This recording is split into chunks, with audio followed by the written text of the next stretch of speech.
Hello class, welcome to this week's presentation for feminisms and transnationalisms. Today our subject is going to be disability and migration. So as introduced in our class on October 2nd, migration is a multifaceted and multidimensional social process encompassing different patterns of population movement. So disabled migrants are a hidden population whose experiences are often overlooked or not seen through the intersectional lens of both disability and migration. Did you know that there are laws in place to create the right for Canada to deny someone to be able to immigrate if they have a disability? Today we will explore eugenics, medical admissibility, and the Canadian immigration system.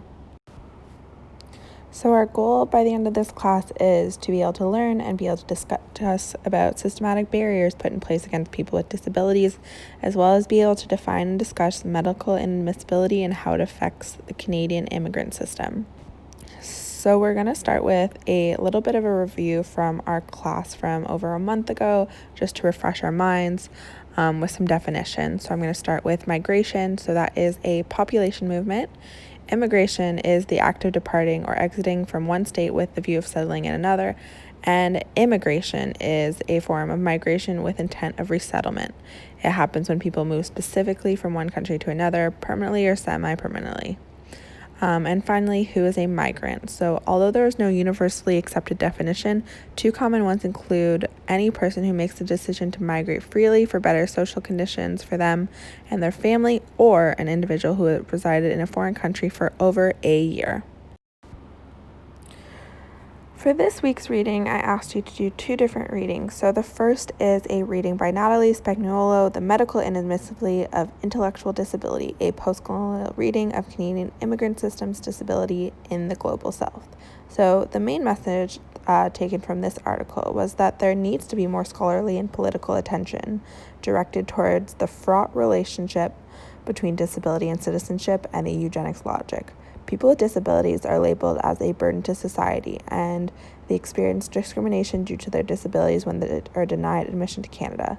Their experience of this discrimination can depend on race, gender, and class identity. Medical inadmissibility of immigrants with disabilities has been around for some time. Assessments that are aimed to determine moral, intellectual, and economic worth are built into Canada's white settler colonial system. Craniology and IQ testings were some of the methods developed for these assessments. Now, the second reading was by Nicola Burns. So this is The Human Rights to Health, Exploring Disability, Migration, and Health.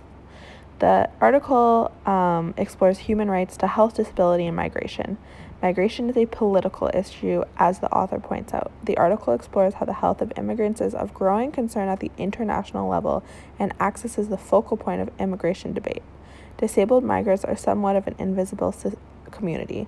What the author means by this is that there is a big lack of statistics, research, and information around them. They are missing from debates, data, and policy.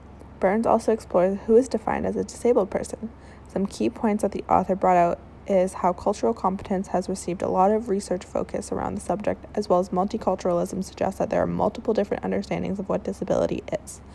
Now we will further explore some of the main concepts and ideas brought up in this week's readings. Medical inadmissibility is not a new phenomenon. It is the notion that if someone is deemed medically inadmissible, they are not legally either to enter or remain in a certain country. This discrimination not only hurts the people that are affected, but also continues to deepen the North-South division that the power imbalances within Canada with other countries around the world. These policies and practices are deeply rooted with colonialism and eugenics and continue to shape the oppression on both a national and global level. Systematic exclusion needs to be addressed by scholars. The immigration selection process still has not evolved to where it should be, presenting many of the same expectations and rules that started back in the earliest days of colonialism. Those who created the selection process did so through racism, prejudice, ableism, and legitimized it through medical discourse to target groups and label them as unfit for citizenship. The fact that Canadian immigration systems continue to employ eugenics actually contradicts legislation at the provincial, national, and international level. Now in your notebooks or grab a piece of paper, I want you to draw two columns at the top and right, reasons why people shouldn't be allowed to migrate. At the top of one, write yes, and on the other, write no. It is demonstrated on the slide. Now I'm going to give you a few seconds or 30 seconds or so to brainstorm, either alone or if you're with someone else right now, write down what you think. Feel free to pause the video if you need more time. If you want, in another box or at the bottom, write down what you believe makes someone medically inadmissible in the Canadian immigration system. If you're comfortable, I encourage you to post your answers in the discussion forum on See You Learn at the end of the class. Now we're going to continue exploring this week's themes, and I'd like to see if we talk about lines that you wrote on your paper, or if any of your feelings or thought change throughout the rest of the class.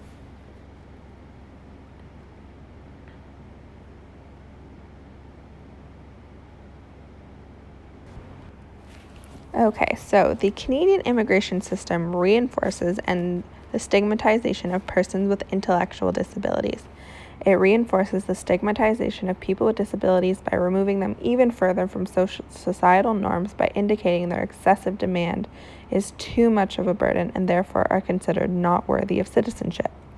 Additionally, persons with disabilities have a certain level of dependency, but through the Canadian immigration system, dependency is stigmatized by considering it to be abnormal level of need, since persons with intellectual disabilities are rendered as, in quotes, excessive demand on support services result in the stigmatization of these services.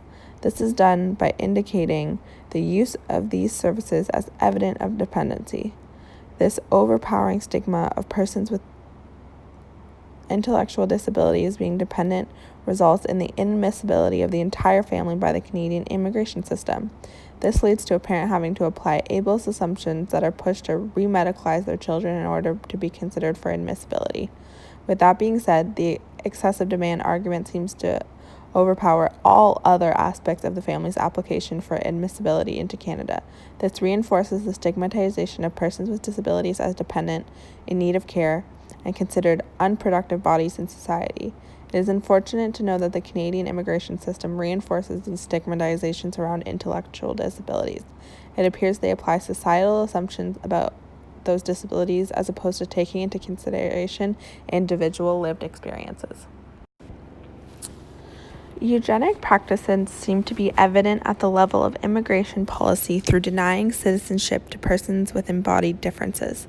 This eugenics logic is applied by the Canadian immigration system through rendering a person with disabilities as unworthy of citizenship.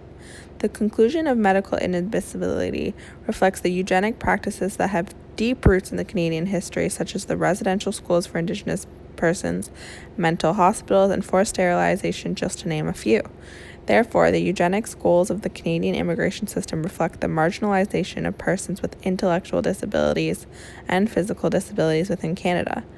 The medical inadmissibility of persons with disability connects to the eugenics strategies to achieve a healthy national body. There is a strong emphasis put on the ability for the individual to be economically productive, limiting the chances of a person with a disability to attain citizenship due to the negative assumptions around one's disability. With that said, it is important to acknowledge that eugenics practices were not only present in Canadian history, but continue to be present today in more ways than one. The Canadian immigration system is a prime example of these current practices and how Canada continues to strive for a healthy national body, which is the case is done by the exclusion of individuals who are deemed unfit and are assumed to cause a burden on Canadian support services. It is also important to consider the intersection of race and disability in terms of medical inadmissibility in a white settler society. As a result, race is often linked to incapacities, limiting the changes for individuals who are present in both identities to gain citizenship. So now we are going to explore one of the case studies found in the readings. So Parmer versus Canada is a case that happened in 2010. So initially denied, like many of the other cases found in the reading, on the basis that the member of the family would cause excessive demand. The court granted the file to review since Inderjot was uneducatable, with the family would keep him at home. The court deliberated about a cost-effectiveness of the segregated lifestyle. The decision failed to reflect on the violent legacy of eugenic segregation in Canada. The court's decision shows the continued eugenic reasoning to erase the voices, experiences, and even the presence of people with disabilities. The family's son, Inderjot, was classified as having an intellectual disability and was considered uneducatable. His family used this claim as a way to argue that Inderjot would not keep these support services since they would not help him further. The family promised to keep him at home and isolate him from society to avoid putting on an excessive demand on Canada services. This reflects the eugenics reasoning that has been evident in Canada's history, the need to remove a person with disabilities from society, eliminate their voices and lived experiences. The isolation of an individual is an inhumane approach since isolation can have negative developmental consequences and prevent the child from developing to their full potential. It also adds to the notion of needing to contain and control persons with disabilities since they are often perceived as deviant and dangerous to themselves and society. This notion of protecting should ring alarm bells and should prompt questions such as who is being protected and from what. This is considered to be a slippery slope for Canada in terms of falling into eugenics practices. With that being said, it is troubling to know that eugenics practices are still being put to use today. The fact that the court debated this solution of isolating Inderjot to decrease service demands is appalling. So now we're going to finish up with some final thoughts on today's subject. So in conclusion, more research and work needs to be done around the subject of migration and disability. Far too often, the success of people being able to immigrate was dependent on the applicant's ability to show autonomy or other qualifying attributes necessary for citizenship. Unfortunately, Canadian immigration policy continues to ignore social causes of disability, and disability remains an excluding identity marker. Before I finish, I want to speak quickly on how the Canadian immigration system's attitude is a deep reflection of the medical model. There are two very important models when speaking about disability-related topics. These are the medical and the social model of disability. The social model of disability says that the disability is constructed and is caused by the way the society is organized. That being said, it's just part of who someone is, and there's nothing wrong with that. The medical model of disability believes strongly that there is something wrong with the person and that they need to be fixed. The Canadian immigration system strongly focuses on impairment of the individual, indicating that the person with a disability is the problem. The medical model suggests that if the person could just be cured, they could no longer face their daily barriers. The Canadian immigration system also acts as the expert in deciding whether a person is capable of being a so-called good Canadian citizen. This results in the silencing of lived experiences and eliminates individual experience of having a disability. The so-called expert assumes every person with a disability experiences it the same way. The model that is being ignored by the Canadian immigration system is the social model of disability. Since there is such a strong focus on the person with a disability, they eliminate the impact societal and structural barriers within the Canadian society on persons with disabilities. The Canadian immigration system fails to recognize these barriers and instead imply that the person with a disability must be fixed. When taking the social model approach into consideration and making Canada more accessible, more individuals will align with being productive members of the Canadian economy. Persons with disabilities need to be provided with a chance to succeed to their full potential and be able to do what they want and what they need. It is not their disability that is causing the burden. It is the inaccessibility of structural and societal attitudes towards a person with disabilities.